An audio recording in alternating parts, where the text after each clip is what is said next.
Bonjour à tous. Dans cette deuxième vidéo, je vais vous montrer comment résoudre une équation. Donc là, on va s'attaquer à des équations avec trois chiffres. A, X plus B égale à C. On a un chiffre qui va être relié à X, un chiffre qui va être relié par une addition ou une soustraction, et un autre chiffre, un autre membre qui va être de l'autre côté du égal. Donc, on commence par un exemple. 2x plus 5 égale 2. Quand on a une équation comme ça, on commence par regrouper. On voit qu'on a 2x plus 5 et 2. Il va falloir regrouper les chiffres entre eux. Donc là, chaque chiffre, je leur ai mis un code couleur pour pouvoir s'identifier. 2 comme 2 est relié avec AX par une multiplication, on s'en occupera après. D'abord, on va s'occuper de ce que j'ai mis en rouge, de l'addition, du plus. Donc, il va falloir regrouper le 5 et le 2. Donc, comme on a plus 5, il passera de l'autre côté en faisant moins 5.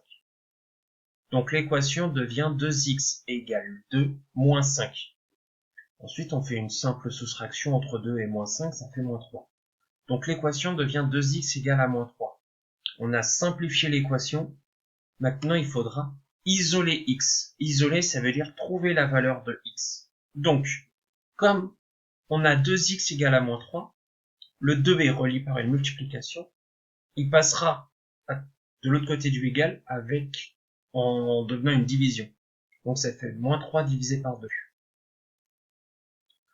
Voilà, maintenant on peut avoir une deuxième type d'équation, c'est lorsque l'on a un signe négatif entre AX et B. Donc, un exemple.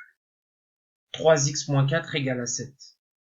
Donc, même chose que tout à l'heure, on identifie les chiffres.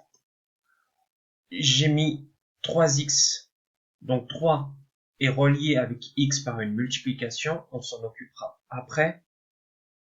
On a moins 4, et c'est ce chiffre-là qui va nous intéresser en priorité, là, le signe négatif là.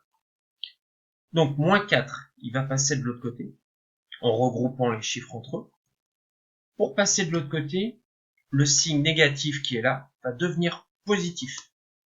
Donc ça fait 7 plus 4.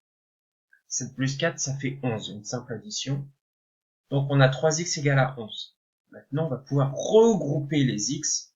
Donc 3x égale à 11, comme 3 est relié par une multiplication, il passera de l'autre côté en faisant une division.